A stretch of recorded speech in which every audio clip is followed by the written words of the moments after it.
আমার এই বক্তব্য আজকে তাদের উদ্দেশ্যে যারা প্রাপ্তবয়স্ক হয়েছেন কিন্তু নিজেদেরকে বিভিন্ন প্রকার ফিতনার মধ্যে নিমজ্জিত করেছেন এবং তারা ওই ফিতনা থেকে নিজেদেরকে বের করে আনতে চান, তাদের সে সৎ উদ্দেশ্য আছে, তাদের উদ্দেশ্যে আমার এই কথা বলব। আমার আজকের বক্তব্য তাদের উদ্দেশ্যে যারা বিভিন্ন ফিতনায় আসক্ত কিন্তু তাদের এখনও তারা বেখেয়াল, তারা সঠিক পথের সন্ধান পাননি, সে পথ থেকে ফিরেও আসতে চাচ্ছেন না। আমার আজকের আলোচনা তাদের উদ্দেশ্যে যারা তাদের সন্তানদেরকে সঠিকভাবে প্রতিপালন করতে চান, তারা চান তাদের সন্তানরা যাতে সৎ পথে থাকেন, যে কোনো প্রকার ফিতনা থেকে তারা দূরে থাকেন। আমার আলোচনা তাদের উদ্দেশ্যে যে সমস্ত শিক্ষক শিক্ষিকা তারা ছাত্র পালন করেন, ছাত্র তৈরি করছেন এবং তারা চান তাদের ছাত্ররা যাতে সঠিক পথে থাকেন, সৎ পথে থাকেন। সম্মানিত উপস্থিতি, আসলে যুব সমস্যার সমাধান নিয়ে আলোচনা করবে। আসলে আমাদের সমস্যাগুলো আসলে কি? আমাদের সমাজের কিন্তু এমন অনেক সমস্যা আছে যেগুলো সকল মানুষ এর সাথে জড়িত, শিশুরা হোক, যুবক হোক, বৃদ্ধ হোক, এমন অনেক সমস্যা আছে। আবার কিছু সমস্যা আছে শিশুদের সাথে সংশ্লিষ্ট, কিছু আছে বৃদ্ধদের সাথে সংশ্লিষ্ট, আবার কিছু আছে যুবকদের সাথে সংশ্লিষ্ট। যুব সমস্যার মধ্যে একটা বিষয় আমরা অস্বীকার করতে পারবো না যে অন্যতম একটা বড় সমস্যা হচ্ছে, সেটা হচ্ছে নারী ফিতনায় নিমজ্জিত হওয়া। এটা অত্যন্ত বড় একটা সমস্যা, যেটা থেকে আমরা অনেক সময় দিন পালন করি এমন ব্যক্তিরাও বের হয়ে আসতে পারি না। এবং এটা অস্বাভাবিক কোনো কিছু না, এ ফিতনা অস্বাভাবিক কোনো কিছু না। তবে এটা আল্লাহ তাআলার পক্ষ থেকে কিন্তু পরীক্ষা, এটাই কিন্তু পরীক্ষা যে আমরা কতটুকু এই পরীক্ষায় পাশ করতে পারছি। যুয়্যিনা লিন-নাসি হুব্বুশ শাহাওয়াতি মিনান নিসা, মানুষের জন্য সুশোভিত করে দেওয়া হয়েছে নারীদের প্রতি আসক্তি, এটা সুশোভিত করে দেওয়া হয়েছে। এখন আমি কতটুকু নিজেকে নিয়ন্ত্রণ করতে পারবো, নিয়ন্ত্রণ করে হালাল পদ্ধতিতে আমার চাহিদা মেটাতে পারবো, নাকি আমি হারাম পদ্ধতি অবলম্বন করব, এটাই কিন্তু আমার জন্য বড় পরীক্ষা। অতএব এটা অস্বাভাবিক কোনো কিছু নয়। সম্মানিত উপস্থিতি, অনেক যুবক ভাইরা আমরা দেখতে পাই যে তারা দিনদার ছিলেন, সঠিক পথে ছিলেন, নিয়মিত সালাত আদায় করতেন, সিয়াম পালন করতেন, দিনের বিধিবিধান পালন করতেন, কিন্তু নারী ফিতনায় যখনই আসক্ত হয়েছেন তখনই কিন্তু তারা দিন থেকে পুরোপুরি সরে গেছেন। এটা আল্লাহ তাআলার পক্ষ থেকে পরীক্ষা। আল্লাহ রাসূল সাল্লাল্লাহু আলাইহি ওয়াসাল্লাম বলেছেন, ইন্নাদ দুনিয়া হুলওয়াতুন খাদিরা, নিশ্চয় দুনিয়াটা হচ্ছে মধুর সবুজ শ্যামল আকর্ষণীয়। ওয়া ইন্নাল্লাহা মুস্তাখলিফুকুম ফিহা লিয়ানজুরা কাইফা তা'মালুন ফায়ানজুরা কাইফা তা'মালুন। আর আল্লাহ তোমাদেরকে এই জমিনের প্রতিনিধিত্ব দিয়েছেন, তোমাদেরকে উত্তরাধিকারী করেছেন, এটা দেখার জন্য যে তোমরা আসলে কিভাবে আমল করতেছো, কিভাবে এই পরীক্ষায় পাশ করতে পারছো কিনা। ফাত্তাকুদ দুনিয়া ওয়াত্তাকুন নিসা, অতএব তোমরা দুনিয়া থেকে নিজেদেরকে বাঁচিয়ে রাখো, নারী ফিতনা থেকে নিজেদেরকে রক্ষা করো। ফাইন্না আউওয়ালা ফিতনাতি বানি ইসরাঈল কানাত ফিন নিসা, কারণ বনু ইসরাঈলের প্রথম ফিতনা ছিল নারীদের, নারী কেন্দ্রিক ছিল তাদের প্রথম ফিতনা। অন্য হাদিসে আমরা দেখতে পাই আল্লাহ রাসূল সাল্লাল্লাহু আলাইহি ওয়াসাল্লাম বলছেন, মা তারাকতু বা'দি ফিতনাতান আদাররা আলা রিজাল মিনান নিসা, আমার পরে আমি পুরুষদের জন্য নারীদের থেকে অধিক ভয়ঙ্কর ক্ষতিকর ফিতনা রেখে যাইনি বা রেখে যাচ্ছি না। তার মানে এটা অত্যন্ত ভয়ঙ্কর একটি ফিতনা। অনেক সময় একজন পুরুষ ব্যক্তি সম্পদের পরীক্ষা যদি তার সামনে চলে আসে, সেটা থেকে হয়তো অনেক সময় নিজেকে রক্ষা করতে পারে আল্লাহর ভয়ে। অনেক সময় অন্য যে কোনো ফিতনা হোক, সম্পদের লোভ হোক অথবা পদের লোভ হোক অথবা কোনো ক্ষমতার লোভ হোক, এগুলো থেকে নিজেকে রক্ষা করতে পারে। কিন্তু একজন সুন্দরী নারী, তার চেহারা অথবা তার মিষ্টি মিষ্টি কথায় সেখানে কিন্তু সেখানে সে পরীক্ষায় সেখানে সে পাশ করতে পারে না, সেখানে সে নিজেকে রক্ষা করতে পারে না, সে ফিতনায় কিন্তু সে পতিত হয়। এবং এটা এমন একটা ভয়ঙ্কর ফিতনা, মানুষের জীবনের কিন্তু সব কিছু যাবতীয় কল্যাণ থেকে সে বঞ্চিত হয়। আমরা অনেক মানুষকে দেখেছি, আপনি দেখতে পাবেন যে তার সব কিছু ভালো আলহামদুলিল্লাহ, তার মানে পারিবারিক দিক থেকে আলহামদুলিল্লাহ হয়তো তার স্ত্রী সন্তান আছে, তারা সবাই ভালো আছে, তারও উপার্জনের একটা ভালো ক্ষেত্র আছে, ইনশাআল্লাহ ভালো উপার্জন করেন, দুনিয়াতে চলার জন্য যেটুকু দরকার তার থেকে আল্লাহ তাআলা তাকে বেশি দিয়েছেন। কিন্তু দেখা যায় যে অনেক ঋণগ্রস্ত আপনি দেখতে পাবেন, বাহ্যিক দৃষ্টিকোণ থেকে দেখতে পাবেন যে উনি যেটা উপার্জন করেন এটা কিন্তু কম না, যথেষ্ট, সেটা তার পরিবারের এবং তার থেকে আরও উদ্বৃত্ত থাকার কথা, কিন্তু ওই ব্যক্তিকে আপনি দেখবেন যে ঋণগ্রস্ত। কেন? আপনি যদি ভালোভাবে দেখতে যান দেখবেন যে নারী ফিতনার সাথে রানী ফিতনায় আসক্ত, নারী ফিতনার মধ্যে পড়েছে, যে কারণে হয়তো একজন ব্যক্তি অনেক সময় মনে করে যে আমি যদি এই পথে থাকি, এই পথে যাই, হয়তো বা খুব বেশি সমস্যা আমার হবে না, অন্য দিক থেকে আমি তো সব দিক থেকে ভালো আছি। কিন্তু শুধুমাত্র আসলে নারীদের সাথে অবৈধ সম্পর্কে জড়িয়ে পড়লেই যে টাকা খরচ করতে হয় বলে যে সে ঋণগ্রস্ত হয়েছে, বিষয়টা কিন্তু এমন না, বরং এই বরকতটা কিন্তু আল্লাহ তাআলার পক্ষ থেকে, ধ্বংসটা, শাস্তিটা কিন্তু আল্লাহ তাআলার পক্ষ থেকে, এটা মনে রাখতে হবে। ঋণগ্রস্ত হওয়া এটা কিন্তু একজন মানুষের জন্য বড় একটা শাস্তিও বটে। সে সৎ পথে না থাকার কারণে আল্লাহ তাআলার পক্ষ থেকে একটা অভিশাপও বলতে পারেন। এটা অনেক মানুষকে আপনি খেয়াল করে দেখতে পাবেন, ব্যবসায়ী হোক, শিক্ষক হোক, যে হোক, যথেষ্ট উপার্জন আছে, তারপরে ঋণগ্রস্ত। কারণ কি? কারণ নারী ফিতনায় জড়িয়ে আছে। সম্মানিত উপস্থিতি, আসলে আল্লাহ তাআলা আমাদেরকে সতর্ক করেছেন পবিত্র কোরআনে, আল্লাহ রাসূল সাল্লাল্লাহু আলাইহি ওয়াসাল্লাম সতর্ক করেছেন নারীদের ক্ষেত্রে বিশেষ করে। এবং দুনিয়ায় কিন্তু আরেকটা বিষয় আমাদেরকে মনে রাখতে হবে, যারা আমাদের শত্রু তারা কিন্তু কখনোই চাইবে না তারা যেমন অপবিত্র, তারা যেমন অশ্লীলতায় নিমজ্জিত, তারাও কিন্তু আমাদের জন্য কামনা করে যে আমরাও তাদের মতো হয়ে যাই। এটাই কিন্তু তাদের উদ্দেশ্য। এজন্য কিন্তু আমরা যাতে ফিতনার মধ্যে পড়ি, অশ্লীলতায় নিমজ্জিত হয়, সেজন্য কিন্তু তারা তাদের চেষ্টার কিন্তু কমতি রাখে না। ইন্নাল্লাযীনা ইউহিব্বুনা আন তাশিয়াল ফাহিশাতু ফিল্লাযীনা আমানু লাহুম আযাবুন আলীমুন ফিদ দুনিয়া ওয়াল আখিরাহ। যারা ভালোবাসে, যারা চায় যে মুমিনদের মধ্যে, ঈমানদারদের মধ্যে অশ্লীলতা ছড়িয়ে পড়ুক, তাদের জন্য রয়েছে দুনিয়া এবং আখিরাতে যন্ত্রণাদায়ক শাস্তি। আল্লাহু ইয়ালামু ওয়া আনতুম লা তা'লামুন, আল্লাহ তাআলা জানেন, তোমরা জানো না। এখানে কিন্তু একটা ইঙ্গিত রয়েছে, সেটা হলো যে শত্রুরা কিভাবে আমাদের মধ্যে অশ্লীলতা ছড়িয়ে পড়বো, হয়তো আমরা ছড়িয়ে দিবে, সেটা হয়তো আমরা বুঝতেই পারবো না, হয়তো আমরা সেটা হয়তো টের পাবো না। আবার আল্লাহ তাআলা তাদেরকে এমনভাবে শায়েস্তা করবেন, এই পাপের জন্য যে শায়েস্তা করছেন এটা হয়তো আমরা বুঝতে পারবো না। সেজন্য কিন্তু চেষ্টা কিন্তু তারা তাদের অব্যাহত রাখবে। আজকে দেখুন নারীদের ক্ষেত্রে কতটা সতর্ক হওয়া দরকার একজন মানুষকে, একজন মুসলিম যুবককে, যে আল্লাহ তাআলা পবিত্র কোরআনে সাহাবায়ে কিরামকে উদ্দেশ্য করে বলছেন, ওয়াইদা সাআলতুমুহুন্না মাতাআন ফাসআলুহুন্না মিন ওয়ারাই হিজাব। তোমরা যদি তাদের কাছ থেকে কোনো কিছু চাও, কোনো বস্তু চাও, তাহলে পর্দার আড়াল থেকে চাও। যালিকুম আতহারু লিকুলুবিকুম ওয়া কুলুবিহিন্না, এটা তোমাদের এবং তাদের অন্তরের জন্য অধিকতর পবিত্র। এটা বলছেন আল্লাহ তাআলা কাকে? আল্লাহ তাআলা এটি বলছেন সাহাবায়ে কিরামকে। কাদের কাছ থেকে নেওয়ার ক্ষেত্রে বলছেন? রাসূল সাল্লাল্লাহু আলাইহি ওয়াসাল্লামের স্ত্রীদের কাছ থেকে নেওয়ার ক্ষেত্রে বলছেন যে তোমরা যদি তাদের কাছ থেকে কোনো কিছু নাও তাহলে পর্দার আড়াল থেকে নাও। কি এটা? কারণ এটা হচ্ছে তোমাদের এবং তাদের অন্তরের জন্য অধিকতর পবিত্র। মানে পর্দার মধ্যে থাকাটা, নারীরা পর্দার মধ্যে থাকবে, পুরুষরা। এটা যদি সাহাবায়ে কিরামকে আল্লাহ তাআলা বলে থাকেন, তাহলে আমরা আরো কতটা উপযুক্ত এই বাণীর জন্য, এই সতর্কতার জন্য। আর এখান থেকে আরেকটা জিনিস বোঝা যাচ্ছে যে আমি যদি পর্দার বিধানটা মেনে চলি, নারীদের থেকে আমার চোখকে সংযত করি, নারীরাও যদি পর্দার মধ্যে থাকে, তাহলে আমাদের অন্তর পবিত্র হবে। কিন্তু এটা দাবি করার সুযোগ নেই যে আমি নারীদের সাথে মিশে আছি, নারীরাও পুরুষদের সাথে মিশে আছে, আর আমরা দাবি করছি যে আমাদের অন্তর পবিত্র। আমাদের মধ্যে কিন্তু অনেক মানুষ কিন্তু এটা কথাটা বলে যে আরে পর্দা কি, মনের পর্দাই বড় পর্দা, এভাবে কিন্তু বলে। মানে তুমি আমাকে বাহ্যিকভাবে খারাপ দেখতেছো বা মনে করতেছো যে আমি নারীদের সাথে চলাফেরা করতেছি, কিন্তু তুমি জানো না আমার অন্তর ঠিকই ভালো, মানে আমার অন্তর ঠিকই পবিত্র। এত সহজ? আল্লাহ তাআলাই তো বলছেন যে তোমরা যদি পর্দার মধ্যে থাকো, এই যে পর্দার রক্ষা করে যদি তাদের কাছ থেকে নাও, তাহলে এটা হবে তোমাদের জন্য অন্তরের পবিত্রতা।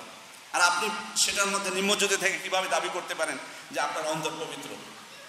সম্মানিত উপস্থিতি, আসলে বিভিন্নভাবে শত্রুরা চেষ্টা করবে আমাদের মধ্যে অশ্লীলতা ছড়িয়ে দেওয়ার জন্য। তার মধ্যে অন্য একটা বিষয়, এই যে ইখতিলাফ, যেটাকে আরবিতে বলা হয়,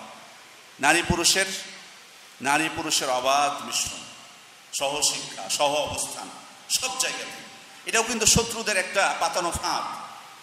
কারণ আপনারা কিন্তু বাস্তবে কিন্তু দেখতে পাচ্ছেন আজকে আমাদের যুব সমাজ, পুরুষ হোক নারী হোক, আজকে যে অশ্লীলতার দিকে, অবৈধ সম্পর্কের দিকে যায়, এটা কিভাবে হয়?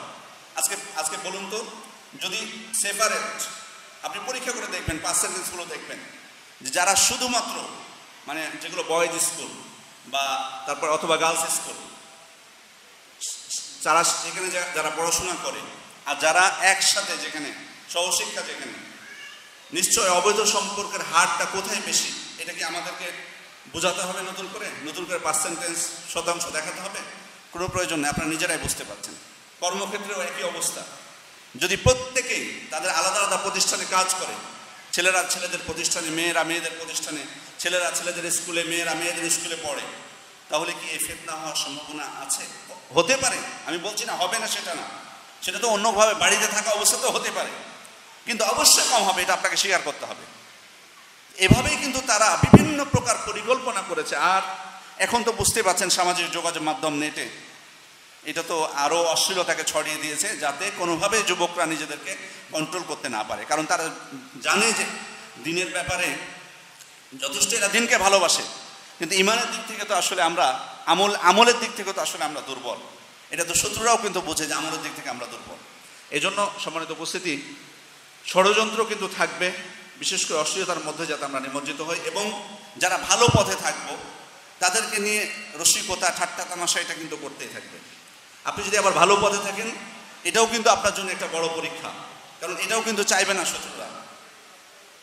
ওই যে লূত আলাইহিস সালামের বংশধর যারা এই অশ্লীল কাজে, এই নোংরা কাজে যারা লিপ্ত ছিল না, তাদেরকে কটাক্ষ করে বলেনি, আখরিজুহুম মিন ক্বরিয়াতিকুম ইন্নাহুম মুনাসুই ইয়াতাতাহহারুন, তোমাদের এলাকা থেকে তাদেরকে বের করে দাও, কারণ তারা এমন মানুষ যারা নিজেদেরকে পবিত্র রাখতে চায়, পবিত্র সবাইকে করতে চায়, অতএব তাদেরকে বের করে দাও এলাকা থেকে।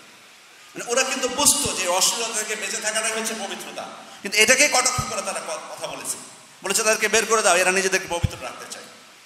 এরকম আমাদের সমাজও কিন্তু আছে না, ভালো মানুষ দরকার নেই তাদের, এরা নিজেরা খুব ভালো থাকতে চায়, এদের আমাদের দরকার নেই।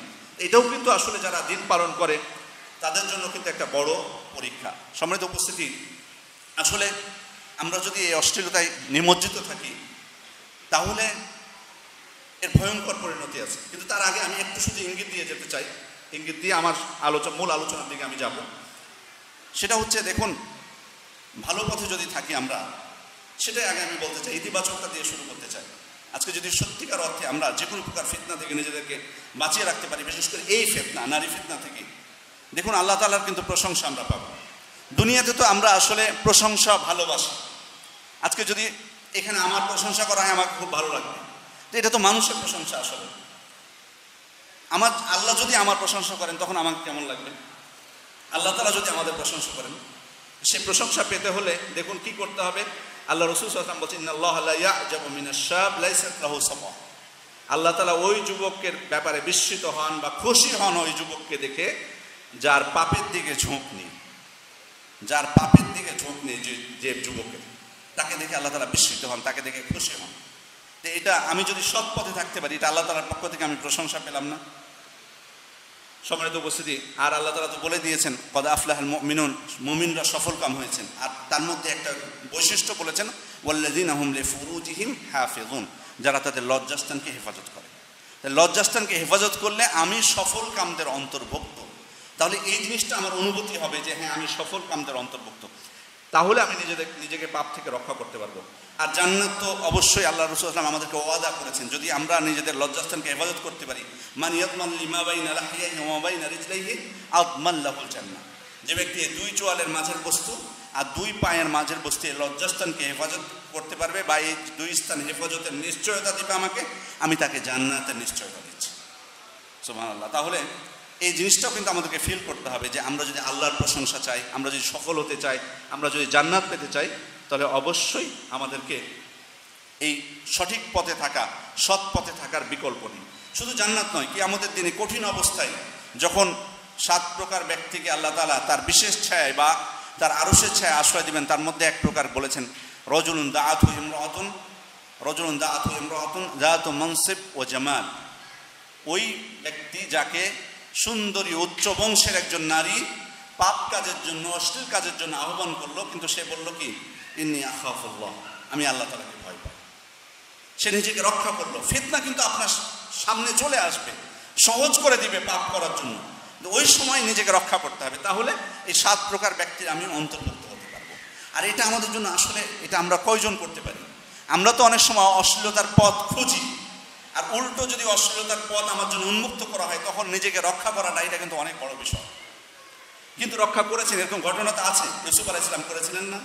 তার সামনে ওয়ারাদাতুল্লাতী হুয়া ফি বাইতিহা নাফসি ওয়া গাল্লাকাতিল আবওয়াবা, যার বাড়িতে তিনি পালিত হয়েছেন, সে আজিজের স্ত্রী দরজা বন্ধ করে দিয়েছেন, হাই তালাক বলেছেন, তাকে ডাক দিয়েছেন। কি বলেছেন তিনি? মাআযাল্লাহ, আল্লাহর কাছে আশ্রয় চেয়েছেন, নিজেকে রক্ষা করেছেন। সাহাবায়ে কেরামের মধ্যে এরকম ঘটনা আছে।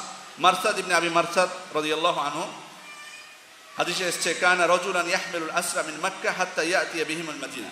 তিনি এমন একজন ব্যক্তি ছিলেন যে মক্কার যারা যুদ্ধবন্দী ছিল তাদেরকে তিনি মদিনায় বহন করে নিয়ে আসতেন একটা অর্থের বিনিময়ে।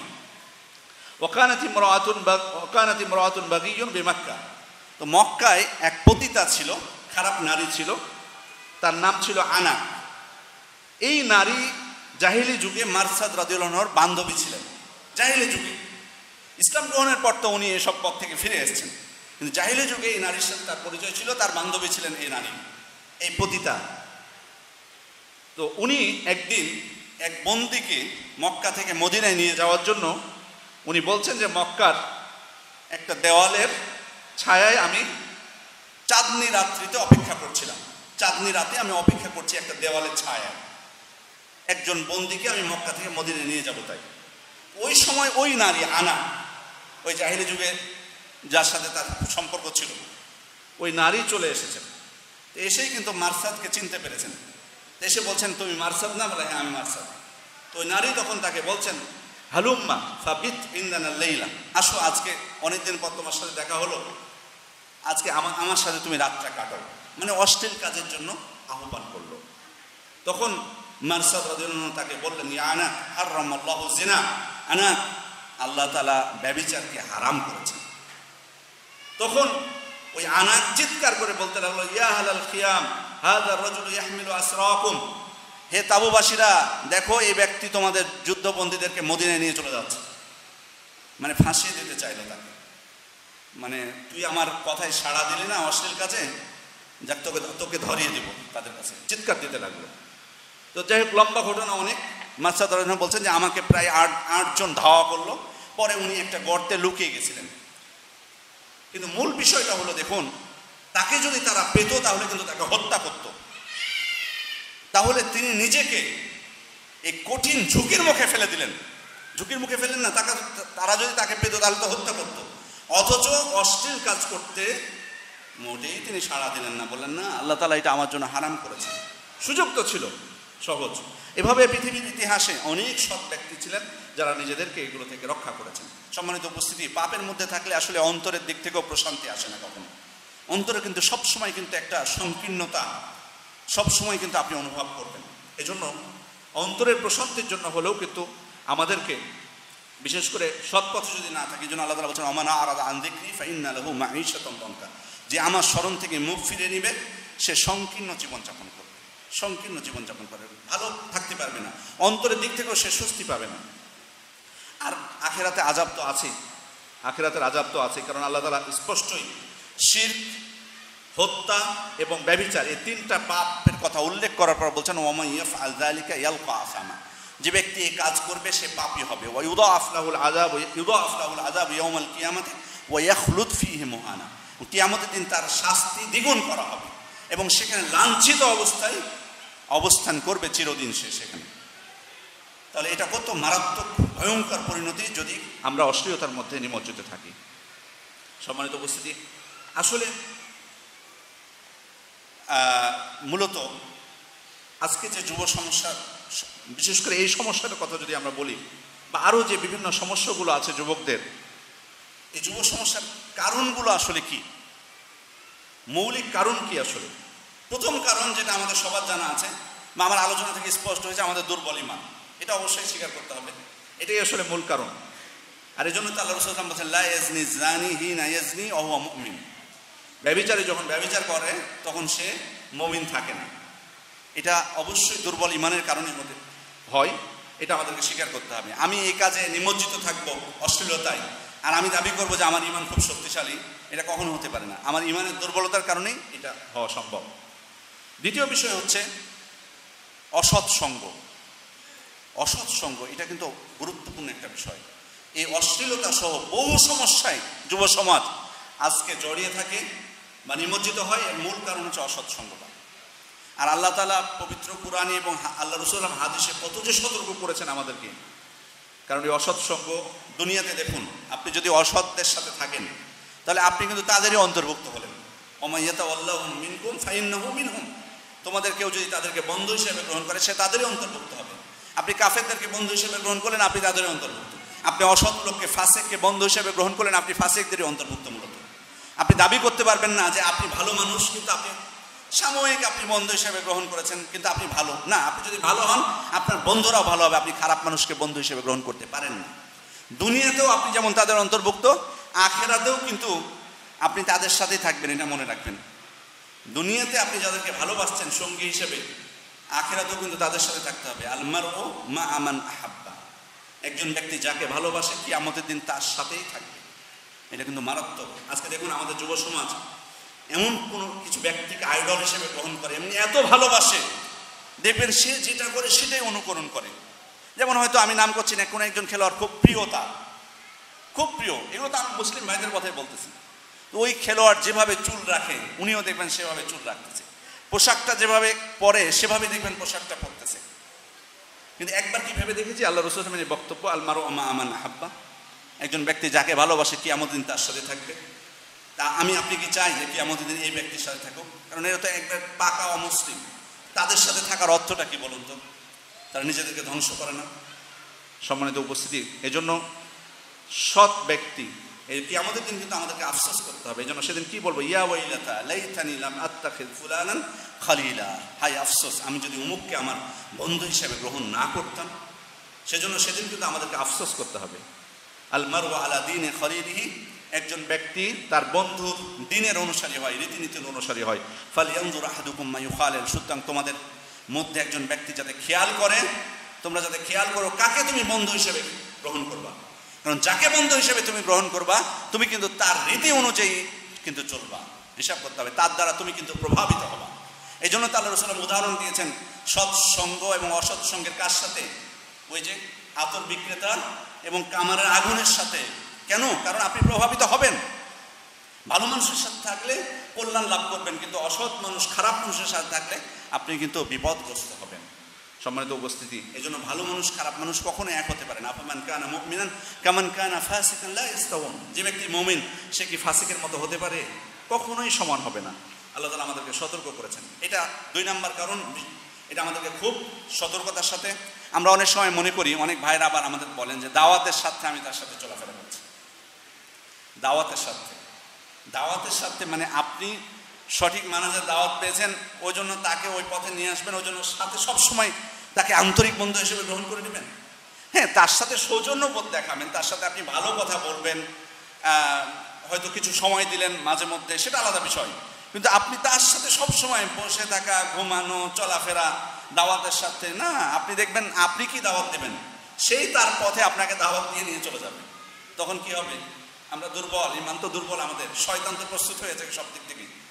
এই জন্য সম্মানিত উপস্থিতি, এটা খুব সতর্কতার সাথে আমরা যারা দিনের পথে থাকতে চাই বা দিনের পথে আসতে চাই, সৎসঙ্গী গ্রহণ করা এটা অত্যন্ত গুরুত্বপূর্ণ বিষয়। 3 নম্বর বিষয় হচ্ছে আমাদের চোখকে নিয়ন্ত্রণ করা, চোখকে সংযত রাখা। চোখ যদি আমি নিয়ন্ত্রণ না রাখি, অর্থাৎ চোখ যেদিকে যাবে আমি চোখকে স্বাধীনতা দিয়ে দিলাম, চোখকে আমি স্বাধীনতা দিয়েছি, বাবা তুমি যা ইচ্ছা তাই দেখো, যদি এরকম হয় তাহলে আমি যে কোনো সময় অশ্লীলতার মধ্যে পড়বো। আপনি হয়তো প্রথমে মনে করবেন না আমি দেখার মধ্যে সীমাবদ্ধ থাকবো, দেখে আমি একটু মজা নিব, অন্যরা তো পাপ কাজ করছে, আমি শুধু দেখেই মজাটা নিতে চাই। না, এক সময় কিন্তু চলে যাবে। এই জন্য কিন্তু আল্লাহ তাআলা আমাদেরকে কি সতর্ক করেছেন, কুল্লিল মুমিনিনা ইয়াগুদ্দু মিন আবসারিহিম ওয়া ইয়াহফাযু ফুরুজাহুম, মুমিনদেরকে বলে দিন তারা যাতে তাদের চক্ষুকে অবনত রাখে আর লজ্জাস্থানকে হেফাজত করে। কারণ চক্ষু অবনত রাখা এটাই কিন্তু ভূমিকা। আপনি যে চোখ দিয়ে দেখেন এটা কিন্তু অশ্লীল কাজের ভূমিকা। এই জন্য তো আল্লাহ তাআলা কি বলেছেন, লা তাকরাবুজ জিনা, তোমরা এখানে কিন্তু বলেননি যে তোমরা ব্যভিচার করো না, অশ্লীল কাজ করো না। কি বলেছেন, লা তাকরাবুল ফাওয়াহিশ, অশ্লীলতার ধার কাছে যেও না, ব্যভিচারের ধার কাছে যেও না, নিকটবর্তী হয় না। তার মানে যেটা ভূমিকা সে ভূমিকাও করা যাবে না। আর এগুলো কিন্তু ভূমিকা, চোখ দিয়ে দেখাটা।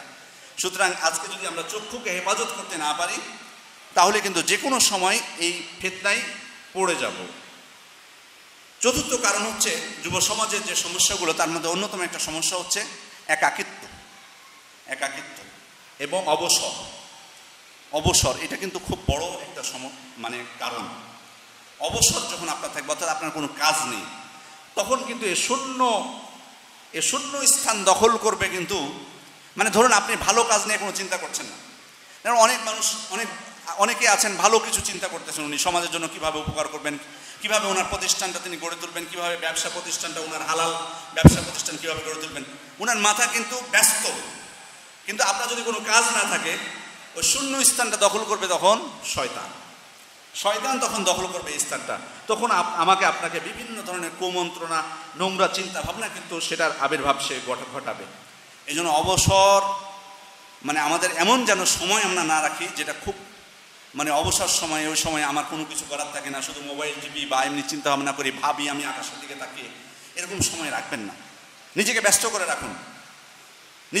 করে রাখুন। আপনার ধরুন আপনার কোনো একটা পেশা আছে, আপনি উপার্জন করেন, অথবা আপনি চাকরি করেন, আপনার নির্দিষ্ট একটা সময় আছে, আপনি সন্ধ্যার সময় আসলেন বাসায় ফিরে। এখন এই সময়টুকু মাগরিব থেকে ঘুমানো পর্যন্ত আপনি এই সময়টুকুতে আপনার কোনো ব্যস্ততা নেই। এরকম এত দীর্ঘ সময় খালি রাখবেন না। কোনো সময় আপনি কোনো একটা কিছুতে আপনাকে জড়িয়ে ফেলুন, সেটা যে কোনোভাবে হোক। আপনি বই পড়ুন, এই সময়টাই আপনি রুটিন করে নিন, অথবা আপনি দাওয়াতি কাজ করুন, অথবা আপনি কাউকে পড়ান, অথবা যে কোনো মাধ্যম হোক না কেন, ভালো যে কোনো একটা বিষয় আপনি ব্যস্ত করে রাখুন নিজেকে। আপনি যদি ব্যস্ত নিজেকে না করে রাখেন তাহলে কিন্তু শয়তান আসবে, তাহলে কিন্তু অসৎ সঙ্গ যেটা গ্রহণ করা সেটাও কিন্তু কারণ হতে পারে এই অবসরটা। এই জন্য সম্মানিত উপস্থিতি, অবসর, হ্যাঁ আমি বলছি না যে সব সময় কাজের উপরে থাকবেন, দৌড়ের উপরে থাকবেন, কম ঘুমাবেন, রেস্ট নেবেন না, সেটা না, কিন্তু দীর্ঘ সময় যাতে আপনি অবসরে না থাকেন। এরপরে যুব সমস্যাগুলোর অন্যতম একটা কারণ হলো পরিবার এবং পরিবারের বাইরে যুবক এবং বয়স্কদের মধ্যে সম্পর্কের দূরত্ব সৃষ্টি হওয়া। এটা কিন্তু অনেক বড় একটা কারণ। আজকে কিন্তু আমাদের এটা একটা বড় সমস্যা। সম্মানিত উপস্থিতি, বয়স্কদের সাথে আপনি দেখবেন যুবকদের কিন্তু একটা দূরত্ব থাকে। বয়স্করা দেখবেন কিছু যুবককে একটুতেই তারা নিরাশ হয়ে যান। যুবকদের মধ্যে হয়তো কেউ ধরুন খারাপ কাজে লিপ্ত হয়েছে, তো বয়স্করা দেখা যায় যে অনেক সময় নিরাশ হয়ে গেছে এটাতে। অথবা কিছু যুবক খারাপের মধ্যে, তখন ওনারা সকল যুবককে একই ওজন করেন, সবাইকে একই ভাবেন। এটা কিন্তু ঠিক না। আপনি নিরাশ হয়ে যাবেন, বলবেন যে যুব সমাজ আজকে ধ্বংস হয়ে গেছে, এদেরকে দিয়ে কিছু হবে না, আমরা কত ভালো ছিলাম, এই ছিলাম ওই ছিলাম। আসলে আমার মনে হয় বয়স্কদের একটু চিন্তা ভাবনা করা দরকার। প্রত্যেক বয়স্ক মানুষদের প্রতি আমাদের অনুরোধ থাকবে যে আপনাদের যুবক বয়সে আপনারা কেমন ছিলেন, এটা একটু চিন্তা করবেন। একবারে শুধু দায় চাপিয়ে দিলেন যুব সমাজের উপর যে তারা সবাই নষ্ট হয়ে গেছে। আপনাদের সময় সবাই কি ভালো ছিল? নিশ্চয়ই বলবেন না, সবাই ভালো ছিল না, খারাপ ছিল। তা আমি বলবো যে এই সময়েও কিছু ভালো মানুষ আছে। এই জন্য এতটা নিরাশ হলে চলবে না। হ্যাঁ, খারাপ পথে গেছে, কিন্তু আপনি ফেরাতে পারবেন না, একেবারে হাল ছেড়ে দিবেন। ওই জন্য একটা দূরত্ব সৃষ্টি করে দেবেন। এই দূরত্ব সৃষ্টি করা উচিত না বয়স্ক এবং যুবকদের মধ্যে। এই জন্য নিরাশ হলে চলবে না, বরং সমস্যা দেখলো আপনি তাদেরকে ডাক দিবেন, তাদের সমস্যা তাদেরকে দিয়ে সমাধান করাবেন। যুবকদেরকে ডাকবেন, বলবেন যে বাবা সমস্যা হচ্ছে নারীদেরকে, এইখানে একটা প্রতিষ্ঠান আছে, গার্লস স্কুল আছে, নারীদেরকে উত্ত্যক্ত করা হয়, ইভটিজিং করা হচ্ছে এখানে, বলো তো তোমরা আমরা কিভাবে সমাধান করতে পারি?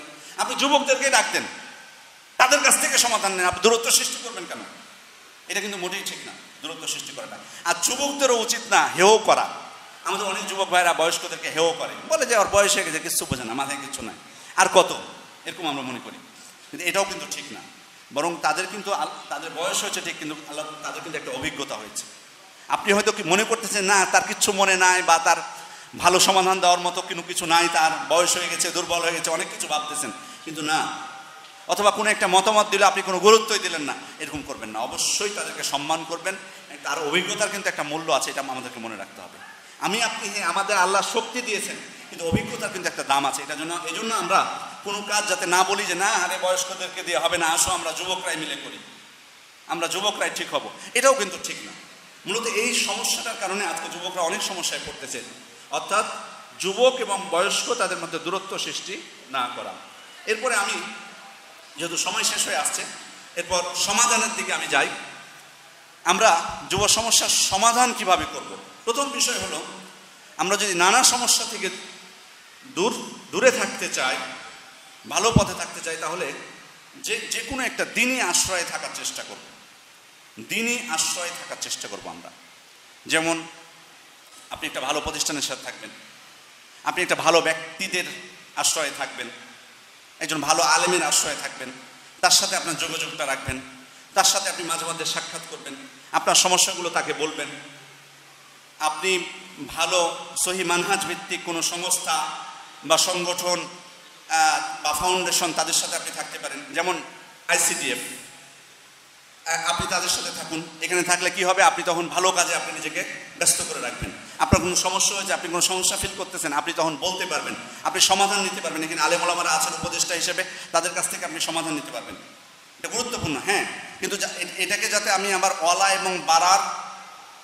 এবং বাড়ার মানদণ্ড বানিয়ে না ফেলি, এটা আবার খেয়াল রাখতে হবে। কোনো সংস্থায় বা সংগঠনে যাওয়া, এটা যেন আবার ওয়ালা এবং বাড়ার মানদণ্ড না হয়। অর্থাৎ এই সংস্থায় যারা আছে তারা আমার বন্ধু, এই সংস্থার বাইরে যারাই আছে তারা আমার শত্রু, এরকম আবার করা যাবে না। বরং যারাই প্রকৃত মুমিন, সবাইকে আপনাকে আন্তরিকভাবে ভালোবাসতে হবে। এটা যেন না করি আমরা। মোদ্দা কথা হচ্ছে দিনই আশ্রয়ে থাকা, সেটা ব্যক্তি হোক প্রতিষ্ঠান হোক, তাদের আশ্রয়ে থাকা। তাহলে আপনি দেখবেন যে খুব সহজেই কিন্তু সঠিক পথ থেকে বিচ্যুত হবেন না। সম্মানিত উপস্থিতি, এবং বাস্তবতা উপলব্ধি করার চেষ্টা করা। আল্লাহ রাসূল সাল্লাল্লাহু আলাইহি ওয়াসাল্লাম যে যুবক আল্লাহ রাসূল সাল্লাল্লাহু আলাইহি ওয়াসাল্লামের কাছে এসে ব্যভিচার করার অনুমতি চেয়েছিলেন, আল্লাহ রাসূল সাল্লাল্লাহু আলাইহি ওয়াসাল্লাম তাকে কী বলেছিলেন? আল্লাহ রাসূল সাল্লাল্লাহু আলাইহি ওয়াসাল্লাম তাকে জিজ্ঞেস করেছিলেন যে তুমি কি তোমার মায়ের জন্য এটা ভালোবাসো? মানে তোমার মায়ের সাথে কেউ ব্যভিচার করুক, এটা তুমি পছন্দ করো? তো বলে না, লা আল্লাহ জাআলানিল্লাহু ফিদাক। আল্লাহ শপথ করে বলছেন না, কখনোই না। তা আল্লাহ রাসূল সাল্লাল্লাহু আলাইহি ওয়াসাল্লাম তখন তাকে বলছেন ওয়ালান নাসু ইউহিব্বুনাহু লিউম্মাহাতিহিম। তাহলে পৃথিবীর কোনো মানুষই তাদের মায়েদের জন্য এটা পছন্দ করে না। তুমি যে অশ্লীল কাজ করতে চাচ্ছ, যার সাথে করবা সে তো কারো মা, কিন্তু কেউ তো চায় না তার মায়ের সাথে কেউ অশ্লীল কাজ করুক, কেউ চায় না তার বোনের সাথে কেউ অশ্লীল কাজ করুক, কেউ চায় না তার কন্যার সাথে কেউ অশ্লীল কাজ করুক, তার ফুফুর সাথে, খালার সাথে। আল্লাহ রাসূল সাল্লাল্লাহু আলাইহি ওয়াসাল্লাম তাকে বুঝিয়ে দিলেন। পরে ওই যুবক তার জন্য দোয়া করেছিলেন, আর এই দিকে আর দৃষ্টি দেয়নি। সে বাস্তবতা উপলব্ধি করা। আপনি যার সাথে অশ্লীল কাজ করতে যাচ্ছেন, সে কারো না কারো বোন বা কারো কন্যা বা কারো স্ত্রী, আপনি কি পছন্দ করবেন আপনার কন্যার সাথে কেউ খারাপ কাজ করুক? তাহলে আপনি কেন এই পথে যাচ্ছেন? সম্মানিত উপস্থিতি, বাস্তবতা উপলব্ধি করার চেষ্টা করা। দ্রুত বিবাহ করা এটা শুধুমাত্র অশ্লীল কাজ থেকে বাঁচার জন্য আমি বলছি না। এটা কিন্তু আপনি আপনার জীবনটা, এই যে বিশৃঙ্খলা আমাদের জীবনের, অনেকের কিন্তু শৃঙ্খলা নাই। দেখবেন অনেকেই উপার্জন করে, বিবাহ করেনি, উপার্জন করতেছে কিন্তু টাকা পয়সা নয়ছয় করতেছে। খারাপ পথে একেবারে না, অশ্লীলতার মধ্যে নেই, কিন্তু কেন জানেন, কিন্তু বিয়ে করলে আপনি কিন্তু ঠিক হয়ে যাবেন। দেখবেন আপনার সব কিছু সুন্দরভাবে চলবে শৃঙ্খলার সাথে। আপনি বাড়িতে অবস্থান করবেন, আপনি ঠিকমতো বাড়ির জন্য বাজার করবেন, আপনি মসজিদে যাবেন, আপনি আপনার কর্মস্থলে যাবেন, সব কিছু দেখবেন আপনি বিয়ে করলে কিন্তু আপনি যেভাবে বাইরে দেখবেন, অনেক সময় আসে না, আমাদের অনেকে কাজ করে, কাজের সময়ের বাইরে যে ঘুরে বেড়ায়, বন্ধুদের সাথে আড্ডা দিচ্ছে, রাত 10টার সময় আসতেছে। বিয়ে করলে আপনি রাত 10টার সময় আসলে বাড়িতে প্রবেশ করতে পারবেন? আপনাকে ঢুকতে দেবে বাড়িতে 10টার সময় আসলে? ভয় দেখাচ্ছেন, আবার কেউ ভয় পাবেন না যে বিয়ে করলে তাহলে স্বাধীনতা আমার চলে যাবে, পরাধীন হয়ে যাব। না, আপনার জীবনটা, এই যে বললাম না, মনের মধ্যে কিন্তু আপনি অস্বস্তি পাচ্ছেন, তখন কিন্তু একটা স্বস্তি পাবেন। আপনি নেতিবাচক বিষয় চিন্তা করবেন না, ইতিবাচকটা চিন্তা করুন। আপনি বাইরে যাবেন, তখন কিন্তু আপনার খোঁজ খবর রাখবে। এটা কি এখন পাচ্ছেন এই খোঁজ খবরটা? তো যে কথা বলছিলাম যে দ্রুত বিবাহ করা, আল্লাহ রাসূল সাল্লাল্লাহু আলাইহি ওয়াসাল্লাম অনেক হাদিস আছে, এখানে যদি সময় নেই আমি বলছি, অভিভাবকদেরকেও আল্লাহ তাআলা কিন্তু নির্দেশ দিয়েছেন ওয়ানকিহুল আয়ামা মিনকুম ওয়াসসালিহিনা মিন ইবাদিকুম ওয়া ইমাইকুম, তাদেরকে নির্দেশ দিয়েছেন যারা বিবাহহীন তাদের বিবাহ তোমরা দিয়ে দাও। সুতরাং এটা আমি অভিভাবকদেরকে অনুরোধ করবো, অনেক সময় যুবক ভাইদের বিবাহের ক্ষেত্রে অভিভাবকরা বাধা হয়ে থাকে। অনেক অভিভাবক আছে বিয়ে দিতে চায় না, অথচ যুবক বিয়ে করতে প্রস্তুত। আপনি কি শুধু বলবেন বেকার? না, বেকার বলে না, আসলে অনেক সময় চাকরি করতেছে তবুও বিয়ে দিতে চায় না, অনেক কারণ দেখায়। এটা কিন্তু মোটেই ঠিক না। আপনার সন্তান যদি খারাপ পথে চলে যায় তাকে বাঁচাবে কি? আপনি কীভাবে বাঁচাবেন তখন? এটা খেয়াল করেন না। সুতরাং দুনিয়াবি কোনো স্বার্থে এই কাজ কেউ করবেন না। আল্লাহ রসুল ইসলাম বলছেন, আল্লাহ তাআলা নিজের জন্য অবধারিত করে নিয়েছেন 3 জন মানুষকে সহযোগিতা করা। তার মধ্যে এক প্রকার হচ্ছে যে বিবাহ করে নিজেকে পবিত্র রাখার জন্য। সুতরাং আল্লাহর সাহায্য পাওয়া যাবে, নেকি পাওয়া যাবে। কারণ আল্লাহ রসুল ইসলাম বলছেন অফি বুদে আহাদিকুম সদাকা, তোমরা যে তোমাদের স্ত্রীদের সাথে মিলিত হও এটা তোমাদের জন্য সদাকা। সুতরাং আমি সঠিক পথে যেমন নিজেকে রাখতে পারবো, তেমনি আল্লাহ তাআলার পক্ষ থেকে আমি সওয়াবও পাবো। সম্মানিত উপস্থিতি, ছোট পাপ থেকে নিজেকে রক্ষা করা, যেটা আমি ইঙ্গিত দিয়েছি, আর ভালো মানুষদের সাথে থাকা, সৎ মানুষদের সাথে থাকা। সৎ মানুষদের সাথে থাকলে প্রভাবিত হন। হানজালা রাদিয়াল্লাহু আনহু কি বলেছিলেন? ঘটনা অনেক লম্বা, সংক্ষিপ্ত হয়ে বলছে। উনি বলেছেন না ফাঁকা হানজালা মুনাফিক হয়ে গেছে। কেন মুনাফিক হয়ে গেছে? উনি বোঝাতে চেয়েছিলেন যে আল্লাহ রসুল আপনার সাথে যখন থাকি তখন আপনি জান্নাত জাহান্নামের কথা বলেন, মনে হয় যে আমরা স্বচক্ষে দেখতে পাচ্ছি, মানে আমাদের অন্তরটা একবারে ফ্রেশ থাকে। কিন্তু এখান থেকে যখন যায় তখন আবার দুনিয়া নিয়ে ব্যস্ত হয়ে যায়, পরিবার নিয়ে ব্যস্ত হয়ে যায়। আপনি খেয়াল করেছেন এই কথার মধ্যে কিন্তু আমাদের জন্য ইঙ্গিত আছে কি, যে আপনি যার সাথে থাকতেছেন তার দ্বারা প্রভাবিত হন। ভালো মানুষদের সাথে থাকলে আপনার তখন ভালো কথাই আপনার মনে হবে। কিন্তু যদি আপনি একবারে ভালো মানুষদের সাথে দূরত্ব সৃষ্টি করে ফেলেন তাহলে কিন্তু খারাপ মানুষের দ্বারাই কিন্তু প্রভাবিত হবেন। এটা অত্যন্ত গুরুত্বপূর্ণ বিষয়। আর দিনের পথে নিজেকে অবিচল রাখা। যুবক সমস্যার সমাধান করতে হলে আরেকটা বিষয় আমি ইঙ্গিত দিয়ে যাই, সেটা হলো আমরা তো সামাজিকভাবে চেষ্টা করব, যারা প্রশাসনে আছেন, সরকারে আছেন, তাদেরকেও কিন্তু আইন কানুনের দিক থেকে আইন কিন্তু প্রয়োগ করতে হবে।